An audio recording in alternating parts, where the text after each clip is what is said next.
What's going on, guys? Tom Ludermoser, Seriously Fast Media here, and I want to talk to you about some happenings that happened this past weekend at Auto Club Speedway, as well as some of the big stories going into this weekend at Las Vegas. Obviously, end of that race, Kyle Larson pulled off his 11th win in 38 races at Hendrick Motorsports. 11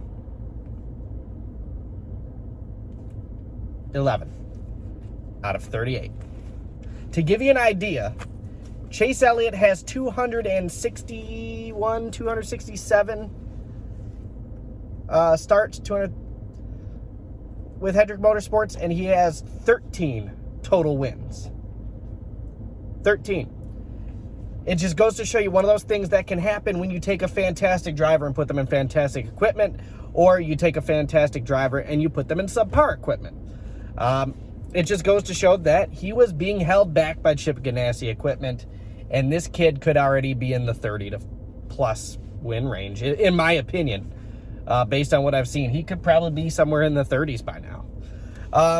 Obviously, sticking with Kyle Larson, we have the big drama of the weekend. Kyle Larson on the last lap,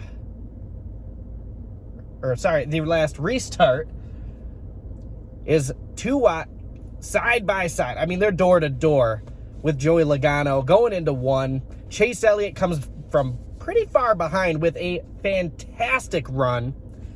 Chase Elliott flies up. It would have been the sexy move of the race. But Larson was clearly told, Elliott's got to run, go up high, go up high. I don't know, I didn't hear the whole thing, but he went up to block. Clearly it was a late block, just didn't foresee the momentum coming, and he bumped the front tire of Chase Elliott's car. Whack. Chase Elliott in turn whacks the wall, gets really loose. Supposedly something broke in the car. Within a couple laps, or the next lap, or whatever it was, Larson's coming out of 4. Elliott is closing in on the start-finish line. Elliott trails him all the way down to the apron to show his displeasure, blocking the leader. Second time in less than a year, might I add. To show his displeasure, trying to block the leader and drag the leader. Obviously, teammate, he didn't really get in front of him. He just pushed him down. And then coming through that same corner, turns 1 and 2, Chase Elliott spun. You can look at his hands. His hands are on the wheel all the way to the right. All the way. Not moving. He didn't fight that car. The tires were constantly spinning, which meant his foot was firmly planted on the throttle. Now, the big thing is, did he spin on purpose? Quite probably. Was it an accident? Did something break and he wasn't able to correct the car? I don't know. Only Chase knows. It seems to be kind of 50-50 up in the air when you look at social media and Facebook, and you look at Twitter and Instagram. It seems to be 50-50. Usually it's Chase Elliott does no wrong, but it seems to be 50-50. Throughout the race, we had fantastic racing. Just goes to show that these race cars are fantastic.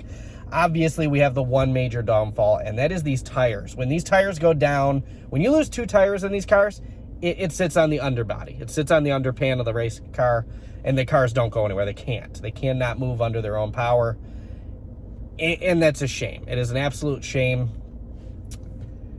because otherwise, these cars are spectacular. If you watch the whole race, there's passing throughout the whole race. In the front, in the middle of the pack, in the back of the pack. These guys are passing left and right all race long. There was no stale, stagnant parts. Some drivers were really, really fast and could get out front and take off. Tyler Reddick, who led a career high, was 80-90 laps, unfortunately lost a tire going in the 3rd stage, and something maybe he couldn't have come back and won, but could have salvaged a decent finish. The 24 car just out of nowhere lost his crap and slammed him into the wall, and it was just not a good look.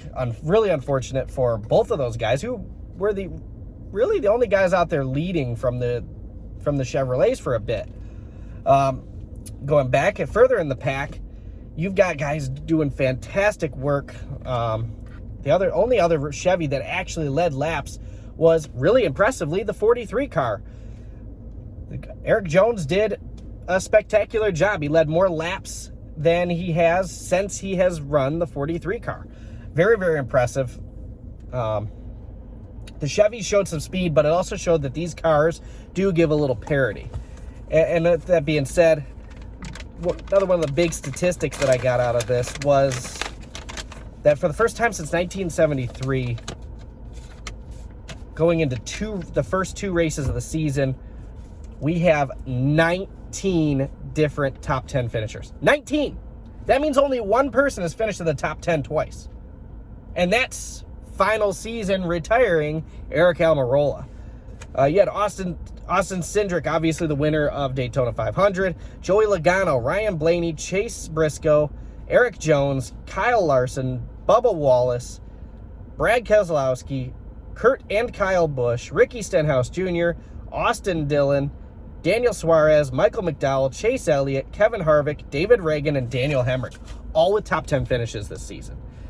Going into Las Vegas, are we going to see more of that? I don't know. I hope so, because so far we've seen a little parity. We fully expected some of the Toyotas from Joe Gibbs, especially Kyle Busch, to go out there and potentially dominate at Auto Club. After all, that's, he's one of the very few multi-winners there. A overheating issue plagued the Toyotas, brought most of them in the back. Bubba Wallace with the same issue ended up getting collected in a late race wreck.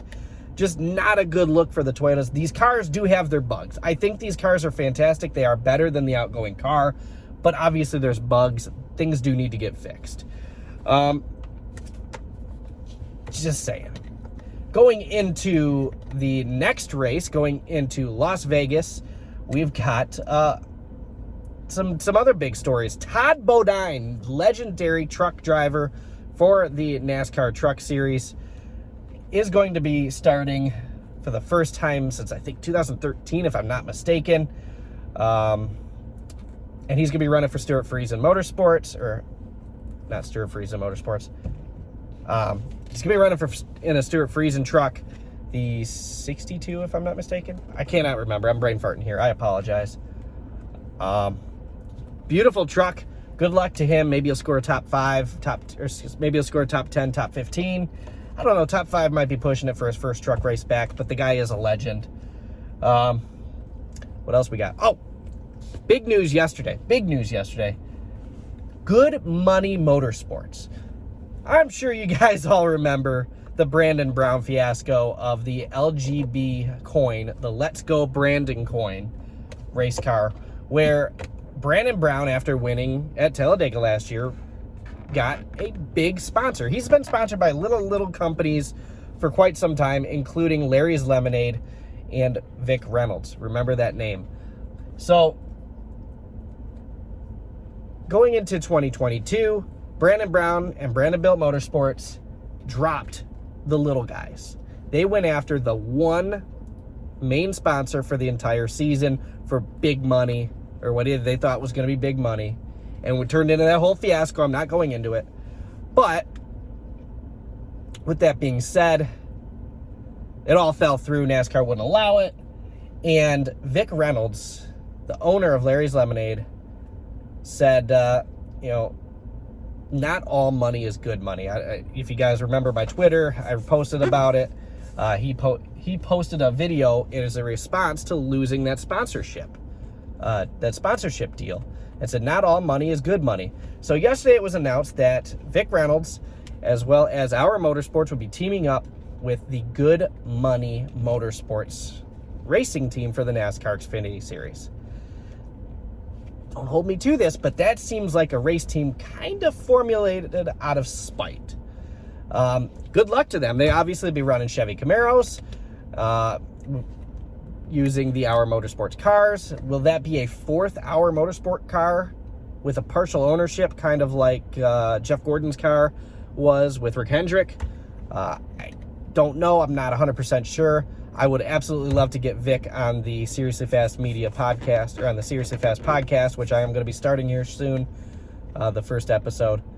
So, Anyways, guys, that's a lot of the news. Obviously, it's not all of it. Let me know what you guys think about this weekend. Who's your choices? Who are your picks for the Truck, Xfinity, and Cup Series winners?